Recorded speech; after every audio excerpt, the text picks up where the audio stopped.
काशी में बिंदु माधव ये कैसे काशी पहुंचे, छत्रपति शिवाजी का इससे रिश्ता क्या है।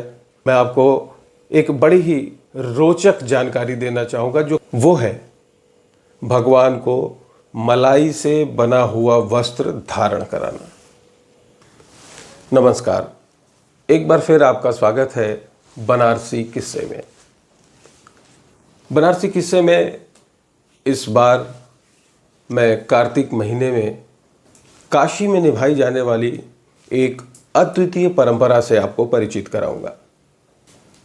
कार्तिक का महीना भगवान विष्णु का महीना, और काशी और विष्णु का जो लगाव है वो शिव से कम नहीं है।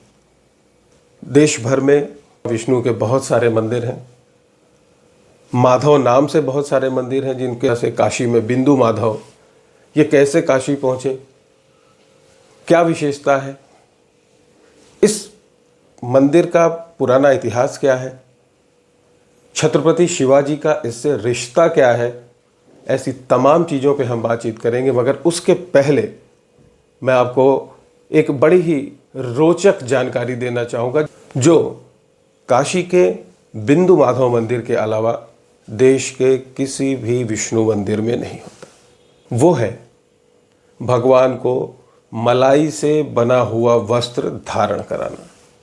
ये कैसे होता है, कौन करता है, किस पद्धति और परंपरा के अनुसार करता है, ये सारी बातें मैं आपको बताऊंगा। मगर उसके पहले एक बड़ा रोचक वाकया जो अभी अभी मेरे साथ घटित हुआ, वो मैं आपसे ज़रूर साझा करना चाहूँगा। मैं जब शूट के लिए यहाँ आ रहा था, तो जैसे मैं अपनी गाड़ी पार्क कर रहा था, उसी समय मेरा एक बचपन का मित्र मिल गया। अब मित्र तो मित्र होता है, और बचपन का हो तो आप समझ सकते हैं क्या स्थिति हो सकती है।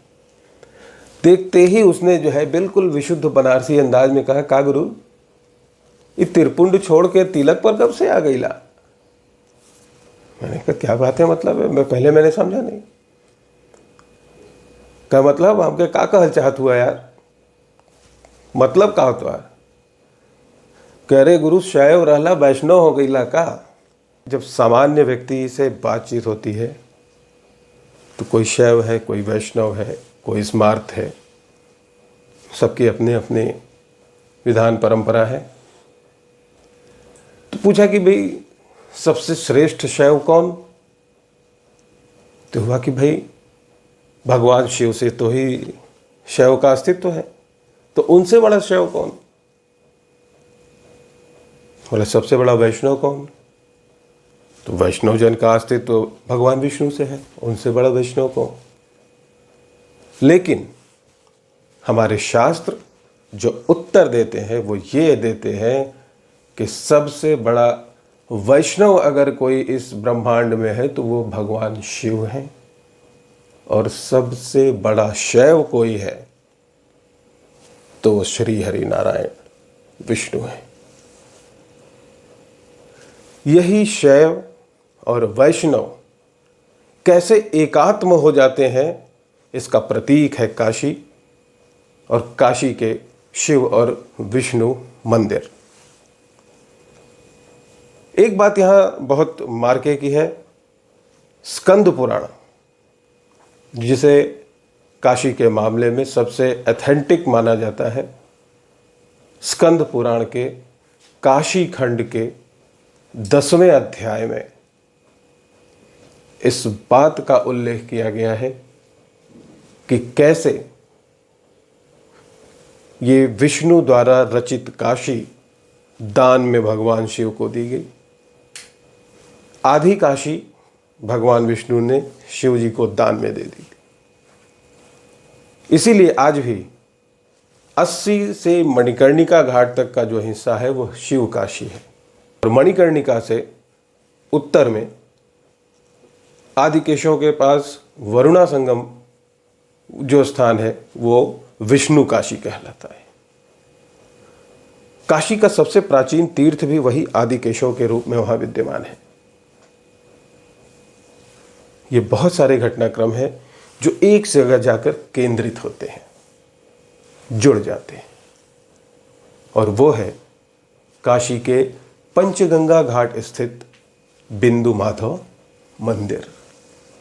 तो इसके पहले कि मैं इस कथा की ओर चलूं कि कैसे बिंदु माधव का काशी में आगमन हुआ, कितना भव्य था उनका मंदिर, कैसे ध्वंस हुआ, फिर पुनर्स्थापना में छत्रपति शिवाजी की क्या भूमिका रही, ये तमाम बातें, इन तमाम पहलुओं पर नज़र डालने से पहले मैं आपको ले चलता हूँ थोड़ा सा पौराणिक युग में। भगवान विष्णु को अपनी प्रिय काशी शिव को दान में देने की आवश्यकता क्यों पड़ी? हुआ ये कि जब भगवान विष्णु ने काशी की रचना की तो उसमें सभी देवी देवताओं को आवाहन किया, स्थान दिया। सभी देवी देवता यहाँ रहते थे। भगवान विष्णु की ऐसी कृपा हुई कि उन्होंने मनुष्यों पर राज करने के लिए दिवोदास को जन्म दिया। पुराण ये भी कहते हैं कि राजा दिवोदास इस पृथ्वी के पहले राजा थे और जिन्होंने 10,000 वर्षों तक काशी को अपनी राजधानी बनाकर राज्य किया था। राजा दिवोदास जब अस्तित्व में आए तो उन्होंने भगवान विष्णु के समक्ष ये शर्त रखी कि कोई भी देवी देवता काशी में नहीं रहेगा। अब कोई भी देवी देवता काशी में नहीं रहेगा, ये सबके लिए अकल्पनीय था, सभी देवी देवताओं के लिए अकल्पनीय था, क्योंकि वो काशी छोड़ के जाना ही नहीं चाहते थे। इतनी प्रिय, इतनी आनंदकर, इतनी आत्मीय, स्वर्ग का सुख उनको छोड़कर, अपने अपने लोक का सुख छोड़कर सारे देवी देवता काशी में, उन सबके लिए तो एक सदमा था ये। लेकिन दिवोदास की बात अपनी जगह सही थी। उसने कहा, आपने मुझे मनुष्यों पर शासन करने के लिए बनाया है, और जब देवी देवता रहेंगे तो मैं उन पर तो शासन करूंगा नहीं, तो जाना ही होगा। अब बड़ी समस्या हो गई साहब। सारे देवी देवता परेशान भगवान विष्णु के पास पहुंचे। सारे देवी देवताओं की बैठक हुई। उस बैठक में निष्कर्ष क्या निकलता है? देखिए, निष्कर्ष पे बहुत गौर कीजिएगा। भगवान विष्णु की उपस्थिति में बैठक हो रही है, उनकी अध्यक्षता कह लीजिए, उनके मुखातिथ्य कह लीजिए, बैठक हो रही है। और उस बैठक का निष्कर्ष क्या निकलता है कि सभी देवी देवता जो काशी में हैं, 33 कोटि। अब 33 कोटि का मतलब 33 श्रेणियां हैं या 33 करोड़ हैं, इससे मेरा वास्ता नहीं है। मैं श्रेणियां भी मानने को तैयार हूं और करोड़ भी मानने को तैयार हूं। मेरे देवी देवता है, मैं कुछ भी मानने को तैयार हूं। बात आस्था की है। तो खैर, और बैठक में तय हुआ कि जितने भी देवी देवता हैं सभी अपने अपने नाम का शिवलिंग स्थापित करके काशी में यहाँ से प्रस्थान कर जाएंगे। उनके द्वारा स्थापित शिवलिंग की जो पूजा होगी वो उन तक पहुँचेगी। अब साहब, इस शर्त पर सभी देवी देवता चले गए। भगवान शिव को भी जाना पड़ा, चले गए सब। बाकी देवी देवता तो किसी तरह आनंद में थे, मगर भगवान भोलेनाथ आनंद कानन के बिना रह नहीं पा रहे थे। उन्होंने भगवान विष्णु से उपाय निकालने को कहा कि कुछ तो करिए प्रभु, वरना तो रहना मुश्किल हो गया। मैं पहाड़ों पर रहने वाला था, फिर पहाड़ों पर आ गया। तो ये हुआ कि भगवान शिव कुछ अपने दूतों को भेजी। उस क्रम में उन्होंने 64 योगिनियों को भेजा, कुछ और देवी देवताओं को भी भेजा। कई देवी देवताओं द्वारा प्रयास किए गए, लेकिन सारे प्रयास निष्फल रहे। अंत में भगवान गणेश ब्राह्मण वेश में ज्योतिष के ज्ञाता बनकर काशी में आए और उन्होंने काशी में स्थान स्थान पर ज्योतिष का प्रचार करना शुरू किया, लोगों के लिए भविष्यवाणियां करनी शुरू की। काशी में 56 स्थानों पर उन्होंने बैठकर ये कार्य किया था। वो 56 स्थान आज भी 56 विनायक के रूप में काशी में पूजित हैं। सही भविष्यवाणियां करते करते ब्राह्मण वेशधारी गणेश जी की ख्याति दिव्यदास की रानी तक पहुंच गई। उन्होंने बड़े आदर सम्मान से ब्राह्मण को बुलाया और जानना चाहा कि बहुत हो गया, 10,000 वर्ष शासन हो गए, अब हम मोक्ष चाहते हैं, इसका रास्ता बताइए। तो गणेश जी तो इसी काम से गए ही थे। उन्होंने कहा कि आज से 16वें दिन बैकुंठ लोक से विमान आएगा और आप पति पत्नी को सशरीर बैकुंठ लोक ले जाएगा। 16वें दिन विमान आया। राजा दिव्यदास और उनकी पत्नी सशरीर बैकुंठ को रवाना हो गए। उस दिन कार्तिक महीने की बैकुंठ चतुर्दशी थी। उसी तिथि पर भगवान विष्णु ने भगवान शिव को आधी काशी दान दे दी और आधी काशी दान देने के बाद जो सीमा बनी, उसके मध्य में स्थान आता है पंचगंगा घाट पर विराजमान बिंदु माधव का। और बैकुंठ चतुर्दशी ही एकमात्र वो तिथि है जिस दिन भगवान शिव को भी तुलसी चढ़ाई जाती है, अन्यथा शिव के पूजन में तुलसी वर्जित है। ये सारी चीजें एक दूसरे से इस कदर जुड़ी हैं कि शैव बड़ा या वैष्णव बड़ा, दोनों एक दूसरे के लिए बड़े हैं। यह एकात्मता का जो परिचय है, यह सनातन संस्कृति के अलावा कहीं और नहीं दिख सकता। मैं बिंदु माधव मंदिर की बात कर रहा था। बिंदु माधव मंदिर काशी में एक लंबे इतिहास का नाम है। इसकी शुरुआत वास्तविक रूप से कब हुई, इसका कोई लेखा जोखा नहीं है, लेकिन दंत कथाएं आज भी जिंदा हैं और ये दंत कथाएं हमें बताती हैं कि कैसे किस क्रम से बिंदु माधव के रूप में स्वयं नारायण काशी पधारे।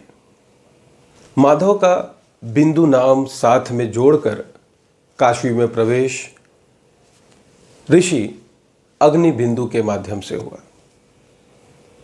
ऋषि अग्नि बिंदु ने गंडकी नदी के किनारे, जो वर्तमान में नेपाल में बहती है, उस नदी के किनारे कठोर तपस्या की और उस तपस्या के बाद स्वयं भगवान विष्णु ने नर्मदेश्वर शिला की अपनी प्रतिमूर्ति उन्हें भेंट की। ऋषि अग्निबिंदु की तपस्या सफल हुई। उन्होंने प्रभु से प्रार्थना की कि भगवान, मैं बस यही चाहता हूं कि आपके नाम के साथ मेरा नाम जुड़ जाए। तब भगवान विष्णु ने वह शालिग्राम विग्रह उन्हें सौंपा और साथ में यह भी कहा कि तुम यह विग्रह लेकर काशी जाओ, वहां इस विग्रह के साथ अपना नाम जोड़कर बिंदु माधव के नाम से इसकी स्थापना करो। ऋषि बिंदु वह दिव्य विग्रह लेकर काशी चल पड़े। निश्चित तौर पर वो कब काशी पहुंचे ये तय नहीं बताया जा सकता, मगर वो काशी पहुंचे। यहां उन्होंने उस विग्रह की स्थापना की, मंदिर बनवाया। एक लंबा कालखंड बीतने के बाद आमेर के राजा मान सिंह ने 14वीं शताब्दी में इस दिव्य मंदिर का जीर्णोद्धार कराया। उसी के साथ साथ उन्होंने काशी विश्वनाथ मंदिर का भी जीर्णोद्धार कराया था। इन दोनों मंदिरों के निर्माण में जो सबसे बड़ी खासियत थी वो ये कि दोनों ही मंदिरों में 175 फीट ऊंची मीनारें थीं और ये मीनारें और उनके इर्द गिर्द बनाए गए शिखर टनों टन सोने से लदे हुए थे। ये बात दंत कथा नहीं है, इसके पुख्ता प्रमाण है, प्रकाशित प्रमाण है। 17वीं शताब्दी के आरंभ में सन 1605 में पेरिस में एक बालक का जन्म होता है। अब आप सोच रहे होंगे कि अचानक मैं पंचगंगा घाट की बात करते करते पेरिस कहाँ पहुँच गया। जाना पड़ा, इसलिए जाना पड़ा कि जो सबूत के तार हैं वो उसी जगह से जुड़े हैं। भविष्य में वही बालक एक यात्री बनकर भारत पहुंचा और एक बार नहीं 5 बार उसने भारत की यात्रा की उस युग में। इस 5 बार की भारत यात्रा के दौरान वो 3 बार काशी आए। हालांकि कुछ किताबों में उनके 4 बार भी आने का उल्लेख मिलता है। खैर, उस उल्लेख से कोई फ़र्क नहीं पड़ता, लेकिन फ़र्क इस बात से पड़ता है कि अपनी काशी यात्रा के दौरान उन्होंने बिंदु माधव मंदिर का जो वर्णन किया है वो इतना वृहद, इतना विशाल है कि जिसकी कल्पना एक सामान्य मंदिर के रूप में तो कभी की ही नहीं जा सकती। 175 फीट ऊंची मीनारों का जिक्र बैप्टिस्ट तावर्निये नाम के उस फ्रांसीसी यात्री ने अपने यात्रा संस्मरण में इसे बड़े ही विस्तार के साथ दर्ज किया है। यह वर्णन बताता है कि उस समय बिंदु माधव मंदिर का क्षेत्र पंचगंगा से लेकर दशाश्वमेध घाट तक था। इतना विशाल परिसर था। सन 1668 में उन्होंने आखिरी बार भारत की यात्रा की और भारत से उनके जाने के 1 साल बाद ही औरंगजेब ने बिंदु माधव मंदिर और काशी विश्वनाथ मंदिर एक साथ ध्वस्त करा दिए। उन्हीं के मलबों से मस्जिद बना दी गई। जिस समय औरंगजेब की सेना आक्रमण के लिए आ रही थी, उसके पहले ही उस विग्रह की सेवा करने वाले परिवारों ने विग्रह को मंदिर से निकालकर गंगा के किनारे मिट्टी के ढूहे में छिपा दिया था और यह दिव्य विग्रह 3 वर्षों तक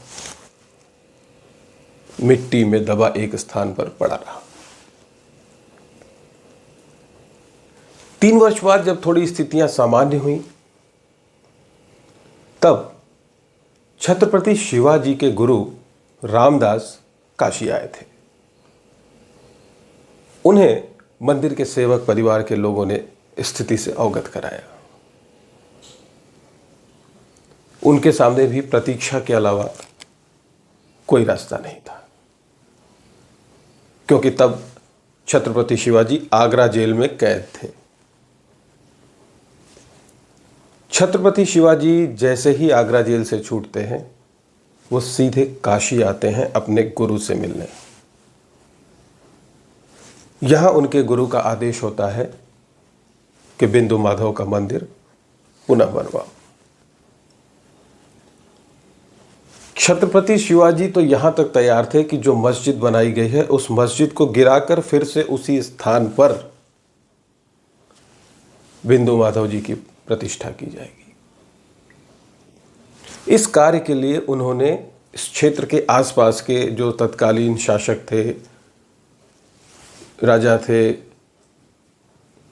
उनसे मदद मांगी, लेकिन किसी ने उनकी मदद नहीं की।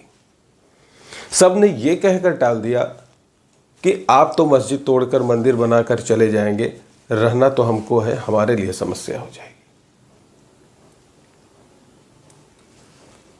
अब उनके लिए समस्या न बने इसलिए वो इसके लिए तैयार नहीं थे। छत्रपति शिवाजी वापस पुणे चले गए।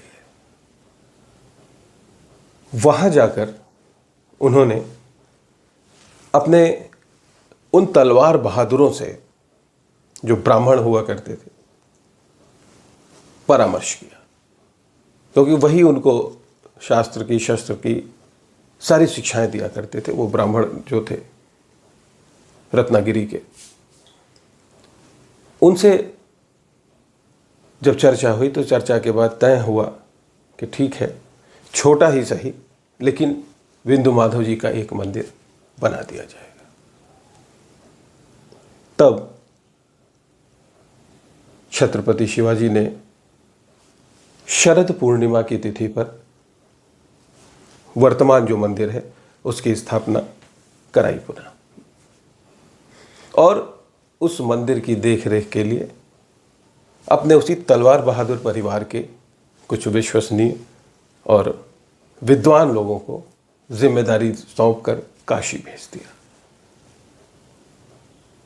उसी समय तात्या शास्त्री पटवर्धन, जो मुख्य रूप से जिम्मेदार बनाकर भेजे गए थे उनकी तरफ से, उनके साथ करीब 4000 ब्राह्मणों का एक पूरा कुनबा महाराष्ट्र से काशी आया, और वर्तमान में जो पंचगंगा क्षेत्र है उससे 2 किलोमीटर के दायरे में कुटिया बनाकर किसी तरह धीरे धीरे वहाँ उन्होंने रहना शुरू किया।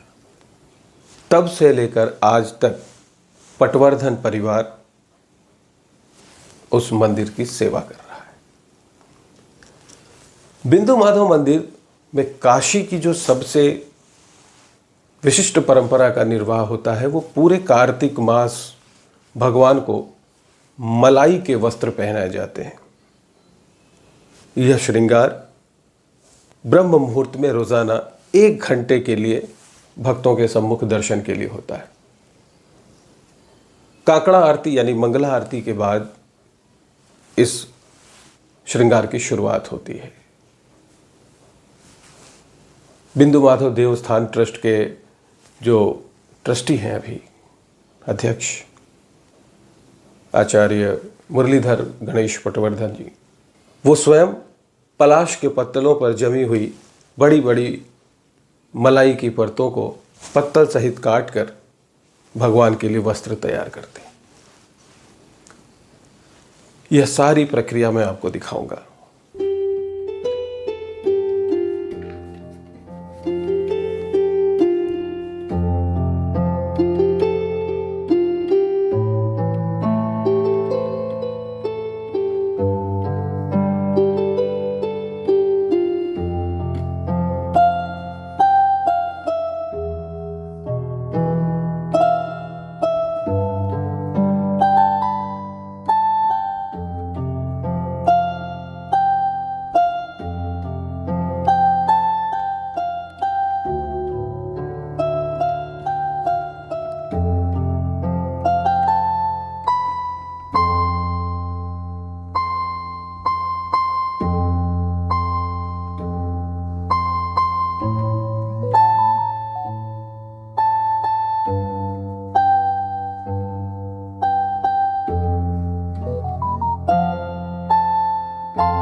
निसंदेह यह एक ऐसी पूजा पद्धति है जो बिना भाव के हो नहीं सकती। इसके लिए भाव सबसे बड़ी चीज है। पूरे कार्तिक महीने भर बिंदु माधव भगवान का यह विशेष श्रृंगार नित्य चलता है। किसी दिन उनका मक्खन का श्रृंगार होता है तो किसी दिन श्रीखंड का, और ये दोनों ही चीज़ें अनिवार्य रूप से एक तरह से रोज प्रयुक्त हो जाती हैं, क्योंकि मलाई का जो वस्त्र है वो भगवान के विग्रह पर टिकाए रखने के लिए श्रीखंड जोड़ का काम करता है। भगवान के पूरे विग्रह पर श्रीखंड लगाकर फिर उनके शरीर के अंगों के हिसाब से, उनके आकार के हिसाब से उन्हें एक कुर्ता पहनाया जाता है पहले जिसकी सीने से कमर तक का हिस्सा बनाया जाता है, फिर दोनों बाह और उसके आगे कुर्ते की सजावट, फिर नीचे वस्त्र और उसके ऊपर दुपट्टा। ये सब कुछ मलाई से बनता है और इसकी सज्जा मिष्ठान, फूल, फूल की पंखुड़ियों और मेवों से किया जाता है। भगवान का एक चांदी का मुकुट है। इस मुकुट पर भी मलाई, मेवे और फूलों से सज्जा होती है। उसमें कुछ नगीनों का भी इस्तेमाल होता है, छोटे छोटे शीशों का इस्तेमाल होता है जो चमकते हैं। यह कार्य रोज एक पूरा परिवार मिलकर इसको बहुत सलीके से अंजाम देता है। और यह कार्तिक महीना चलते चलते जब हरि प्रबोधनी एकादशी तक पहुंचता है, यानी देवोत्थान एकादशी तक पहुंचता है, तो इसके अनुष्ठानों की महत्ता और उनका उद्देश्य और विराट हो जाता है। हरिशयनी एकादशी के दिन जब भगवान श्री हरि नारायण योग निद्रा से जागते हैं, तो उस उपलक्ष्य में उनका शेष शैया पर श्रृंगार किया जाता है। द्वादशी की तिथि पर तुलसी जी के साथ उनका विवाह संपन्न होता है। इससे पहले कि मैं तुलसी विवाह और इससे जुड़ी विशेषताओं की बात करूं, पंचगंगा की बात एक जरूरी है। पंचगंगा नाम क्यों? यहाँ 5 नदियों का संगम है। गंगा, यमुना, सरस्वती, किरणा और धूतपापा। ये 5 नदियाँ इस घाट को, पंचगंगा घाट को विशुद्ध, शुद्ध और महान तीर्थ बनाती हैं। इसीलिए भगवान विष्णु इस तीर्थ पर वास करते हैं। और एक बात और, ये जो कार्तिक का महीना है, इस एक महीने में तीर्थराज प्रयाग वो स्वयं आकर पंचगंगा स्नान करते हैं, क्योंकि वर्ष के 11 महीनों में उन्होंने जितने भी पाप संचित किए हैं वो यहाँ आकर पंचगंगा में उसका त्याग करते हैं और उससे मुक्त होते हैं। फिर इस ऊर्जा से भर जाते हैं और जाकर प्रयाग में अवस्थित होते हैं और पुनः अगले 11 महीने तक पापों का सिंचन करते हैं मानुष के। खैर, तो बिंदु माधव मंदिर में जो तुलसी विवाह का उत्सव होता है वो सबसे विशेष होता है। पूरी मराठी पद्धति से एक एक शास्त्रीय नियमों का पालन करते हुए भगवान विष्णु और तुलसी माता का विवाह संपन्न होता है। उस दिन चूंकि विवाह होता है, इसलिए भगवान का श्रृंगार घोड़े पर किया जाता है। उस दिन बिंदु माधव अपने भक्तों को घोड़े पर दर्शन देते हैं। द्वादशी तिथि के बाद अगले दिन त्रयोदशी पर भगवान अपनी ससुराल में होते हैं। और चूंकि भगवान ससुराल में होते हैं, इसलिए उनकी खास खातिरदारी होती है। झूले पर उनका श्रृंगार किया जाता है, उन्हें झूला झुलाया जाता है। और इसके बाद आती है बैकुंठ चतुर्दशी। बैकुंठ चतुर्दशी वही तिथि जब आदि काशी भगवान शिव ने विष्णु से पाई थी। शिव पाकर हर्षित हुए थे, विष्णु देकर हर्षित हुए थे। हर्ष दोनों में था। इसी आदान प्रदान को सदैव जीवंत और सजीव बनाए रखने के लिए इस तिथि पर भगवान विष्णु का, बिंदु माधव का श्रृंगार हरिहर के रूप में किया जाता है। और फिर कार्तिक पूर्णिमा, इस महीने की सबसे महत्वपूर्ण तिथि। उस दिन भगवान विष्णु हाथी पर सवार होकर अपने भक्तों को दर्शन देते हैं। और उसी दिन यह काशी देव दीपावली का अद्भुत उत्सव मनाती है। यह देव दीपावली क्या है, कैसे तीसरी बार इसकी नींव पड़ी, मैं आपको सुनाऊंगा अगले मंगलवार के एपिसोड में। तब तक के लिए मुझे आज्ञा दीजिए। नमस्कार।